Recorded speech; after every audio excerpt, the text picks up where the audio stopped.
नमस्कार दोस्तों, मैं अभिजीत आपका बहुत बहुत स्वागत करता हूँ हमारे YouTube channel master and tech में। इस वीडियो में दोस्तों हम देखेंगे बजाज की जो पल्सर होती है या फिर एवेंजर होती है उसका पूरा A to Z engine fitting, वो भी पूरे। ये इंजन हमने खोला था बजाज एवेंजर 150 स्ट्रीट का, तो सेम इंजन हमारी बजाज पल्सर 150 में होता है, ऑलमोस्ट सेम ही 180 में होता है और 220 में होता है। तो ये एक वीडियो देख के आप जो भी मैंने गाड़ियाँ बोली उन सब का इंजन फिट कर सकते हो। तो सबसे पहले है ना, ये बीच का है हमारा सेंटर कवर है। इसके बाद हमारा जो LH कवर है ये हम ऐसे ही सिर्फ टेम्पररी इधर लगा देंगे। ये क्यों लगाना है मैं आपको बता देता हूँ, क्योंकि हमें क्रैंक लगाना है ना, तो क्रैंक लगाते हो ना तो एकदम प्रॉपरली बैठ जाता है। ऐसा आप लगाते हो तो एकदम आसानी होती है लगा। अभी हम इसका गियर का शाफ्ट है, इनपुट शाफ्ट और आउटपुट शाफ्ट, वो सबसे पहले फिट करेंगे। तो ये देखो, ये इसका आउटपुट शाफ्ट है और आउटपुट शाफ्ट में ये गियर है। ये देखो, ये इस तरह बैठेगा, ठीक है। उल्टा लगाओगे तो बैठ जाएगा लेकिन गियर एंगेज होगा नहीं। तो इससे आसानी होगी आपको समझने में उल्टा कैसे लगता है और सीधा कैसे लगता है, ठीक है। ये हो गया। इसके बाद और एक गियर है, ये देखो। इस गियर में नीचे से एक कॉलर लगेगी और ऊपर से एक वॉशर लगेगा, ठीक है। ये कभी भूलना नहीं है। और ये देखो, ये ऐसा है, ये ऐसा रहना चाहिए। ये ऐसा लगाओगे तो उल्टा हो जाएगा, ठीक है। ये देखो, ये थोड़ा सा खड्डा वाला भाग है ना, वो ऐसा रहेगा, इस साइड रहेगा। ये देखो, एकदम प्रॉपरली वर्क कर रहा है। इसके बाद हमारा इनपुट शाफ्ट है। इनपुट शाफ्ट में भी ऐसे गियर है, निकाल के दिखाता हूँ आपको, ठीक है। ये देखो, इसमें एक वॉशर होता है, इस तरह ये बैठता है। इसके बाद ये गियर है, इस तरह बैठता है और उसके ऊपर ये गियर बैठता है, ठीक है। ये उल्टा सीधा बिठाओगे कुछ प्रॉब्लम नहीं। इसके ऊपर ये वॉशर कभी भूलना नहीं, वॉशर भूलेंगे तो बहुत बड़ी दिक्कत हो जाएगी, ठीक है। दोनों शाफ्ट है, ये इस तरह आपको लगाने हैं। वॉशर देखो, वॉशर भूलना नहीं है, ठीक है। तो वॉशर के साथ दोनों साथ में इस तरह फिटिंग करने हैं, ठीक है। एक एक फिटिंग करोगे तो फिटिंग होगी नहीं, बहुत दिक्कत होगी फिटिंग करने में। ये देखो, ये प्रॉपरली फिट हो गए। और ऊपर भी वॉशर है, इसके नीचे एक वॉशर, ऊपर एक वॉशर, ये कभी भूलना नहीं। ये हमारे गियर सिलेक्टर के पोर्ट है, ठीक है। तो ये गियर सिलेक्टर के पोर्ट दो सेम हो गए, एक अलग होगा। दो सेम होते हैं, ये इस साइड लगेंगे, हमारे जो आउटपुट शाफ्ट है उसमें लगेंगे। और ये एक अलग है, एक ही वो इनपुट शाफ्ट में लगेगा। एक ही है, वो 5वें गियर का है। ये जो नीचे का होता है ये पहले और चौथे गियर का, और ऊपर का दूसरे और तीसरे गियर का होता है, ठीक है। और ये हमारा गियर सिलेक्टर हब है।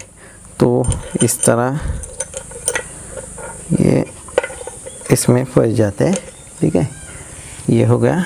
इसके बाद ये इस तरह लगेगा, ऐसे लगेंगे नहीं, ठीक है।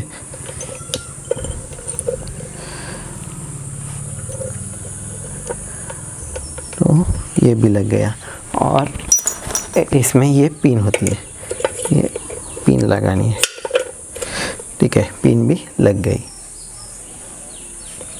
तो ये सिलेक्टर पोर्ट है, ये हमारे इनपुट शाफ्ट में इस तरह बैठेगा और ये बीच की जो लाइन है इसमें फंस जाएगा, ठीक है। और ये जो पिन होती है ये इस तरह होती है, थोड़ी अलग होती है इस पिन से। इस साइड में नीचे से पिन लगती है, वो भी आगे देखेंगे हम किधर लगती है, ठीक है। ये हमारा गियर बॉक्स का फिटिंग प्रॉपरली हो गया है। तो अभी देखो, अभी ये हमने पैकिंग भी लगा दिया और पैकिंग के ऊपर ग्रीस लगा दिया है। तो कुछ लोग पैकिंग के ऊपर ये जो बॉन्ड की ट्यूब आती है, एनो बॉन्ड की वगैरह, वो लगाते हैं। तो वो लगाते हो तो चलता है, कुछ प्रॉब्लम नहीं। लेकिन ग्रीस लगाते हो तो भी अच्छा रहता है, क्योंकि कंपनी ग्रीस ही लगा देती है। एनो बॉन्ड लगाते हो तो निकालते समय बहुत दिक्कत होती है पैकिंग वगैरह साफ़ करने में, ठीक है। तो ग्रीस लगा सकते हो, आपको एनो बॉन्ड लगानी है एनो बॉन्ड लगा सकते हो, ठीक है। तो मैंने ग्रीस लगाया। और अभी क्या है, हमारा जो ये देखो, ये LH का सेंटर कवर है, ये लगाना है। तो लगाने से पहले ये जो पुराने ऑयल सील है, ये ऑयल सील भी हमें बदलने होते हैं, ठीक है। क्योंकि पूरा इंजन हम रिबिल्ड कर रहे हैं, तो एक भी चीज़ ऐसी रखनी नहीं है जो कंज्यूमेबल चीज़ है, ऑयल सील वगैरह, उधर से ऑयल लीक हो सकता है, ठीक है। वो भी हमें चेंज करने हैं। तो ये ऑयल सील इस तरह निकाल देंगे, ठीक है। ये निकल गया। और ये हमारा गियर का होता है, ये भी देखो, ये दोनों निकल गए, ठीक है। थोड़ा कपड़े से साफ़ कर लेता हूँ उधर। देखो, ये नया ऑयल सील है, उस पर हम ग्रीस लगा देंगे और इस तरह इधर प्रेस करेंगे। हाथ से नहीं जा रहा है तो ऐसा कुछ पतरा वगैरह रख के धीरे धीरे मारेंगे उस पर। ये देखो ये बैठ जाएगा। एकदम प्रॉपर बिठाना है आपको, सभी जो कॉर्नर है एकदम प्रॉपर देखने हैं आपको, क्योंकि कहीं से भी क्रॉस नहीं बैठना चाहिए। ये देखो ये बैठ गया। अभी जो हमारा गियर का है, गियर के शिफ्टर का, वो भी लगाना है आपको। ठीक है, देखो ये हाथ से बैठ गया। कभी कभी बैठता है हाथ से, कभी कभी बैठता नहीं है, तो इस तरह बिठाना होता है उन्हें। ठीक है, तो देखो ये इसके ऊपर लग गया। तो अब हम हमारा जो क्रैंक शाफ्ट है वो लगाएंगे। तो ये एक्स्ट्रा का पैकिंग था वो मैंने कट कर दिया। ठीक है, और क्रैंक लगाते समय भी उल्टा नहीं लगाना है।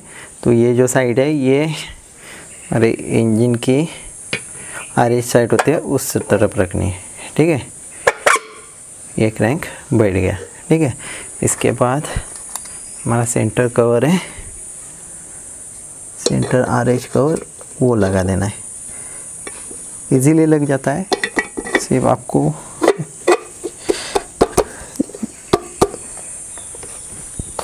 थोड़ा थोड़ा मारना पड़ेगा। इस साइड अगर नहीं लगता तो थोड़ा थोड़ा मारना है।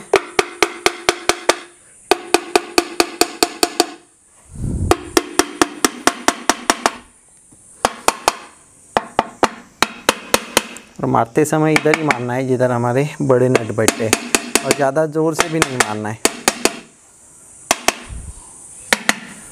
ये देखो ये बैठ गया। अभी जो हमारे बोल्ट है 8 नंबर के इस साइड के, ये सब लग जाएंगे इसमें। तो ये देखो ये बड़े वाले, ये भी पहचानना कैसा है, ईजी है एकदम।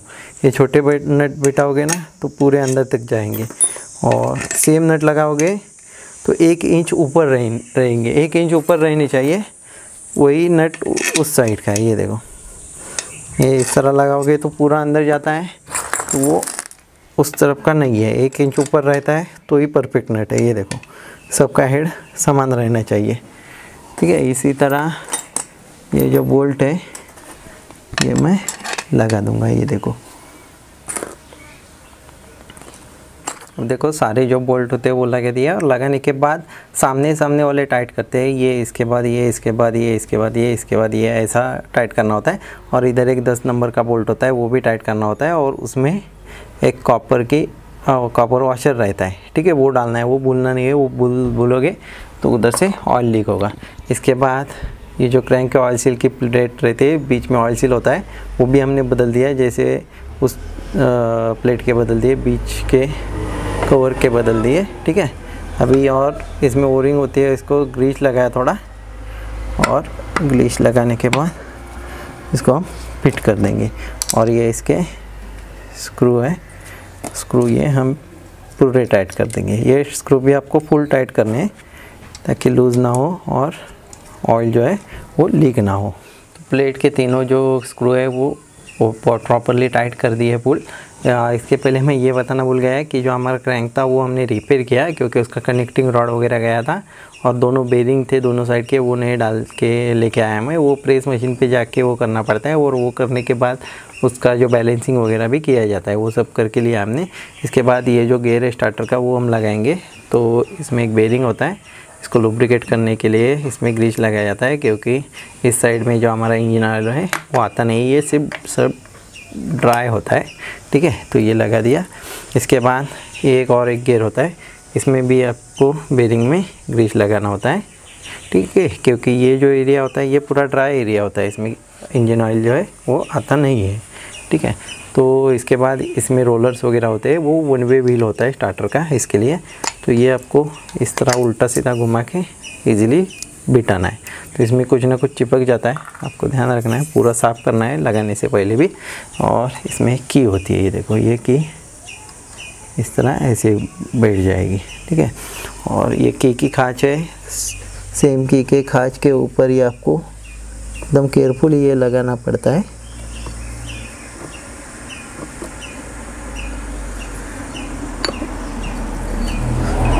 ये देखो ये प्रॉपरली लग गया। ये लग जाने के बाद इसका भी बोल्ट है 14 नंबर का, वो हमें लगाना होता है। टाइट हम बाद में करेंगे क्योंकि उस साइड से हमें लॉक करना पड़ता है क्रैंक। ये इधर कुछ डाल के भी आप लॉक कर सकते हैं, ठीक है, लेकिन उससे सेफ है उस साइड का सब लग जाने के बाद लॉक करना। तो मैग्नेट का बोल्ट हमने टाइट कर दिया है। तो इस तरह कनेक्टिंग में जो हमारा गियर का शाफ्ट है ये डाल के फंसा के आप टाइट कर सकते हो। नहीं तो क्या उस साइड का जब लगेगा सब गियर वगैरह टाइमिंग चेन का, तो उधर एक लॉकर रहता है स्पेशल टूल, उससे भी कर सकते हो। तो दोनों में से जो आपको अच्छा लगे तो वो कर सकते हो, ठीक है। इसके बाद एक लॉक होता है हमारे 1 वे गियर का स्टार्टर के, वो लगा देना है हमें, ठीक है, क्योंकि ये अक्सर भूल जाते हैं हम सब लगाते समय। तो ये भूलना नहीं, भूलोगे तो क्या है, जो हमारा स्टार्टर का गियर है ये ऊपर नीचे हिलेगा, स्टार्टर स्लिप होगा, आवाज़ आएगा इंजन से, ये सब प्रॉब्लम इससे हो सकते हैं, ठीक है। तो ये लगाने के बाद ये भी हमें फुल टाइट करना है, ठीक है। ये टाइट हो गया। तो इसके बाद इधर पैकिंग लगाना है, जैसा हमने मिडल पैकिंग लगाया उसके ऊपर ग्रीस लगाना है और इस साइड का कवर लगा देना है, ठीक है। अभी मैं ग्रीस लगा देता हूँ।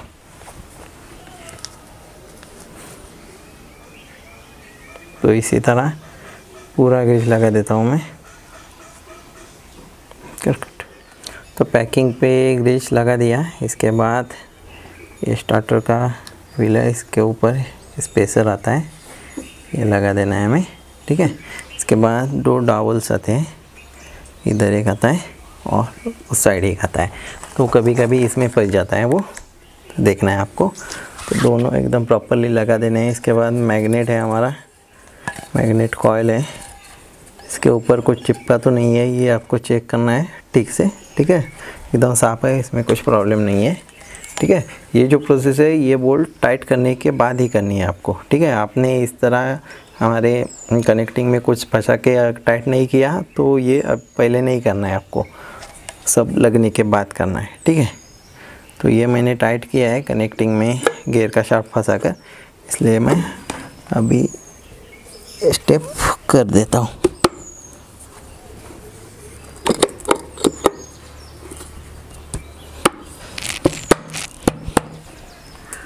ये देखो ये लग गया और इसके जो बोल्ट है ये भी हम लगाने वाले हैं, ठीक है।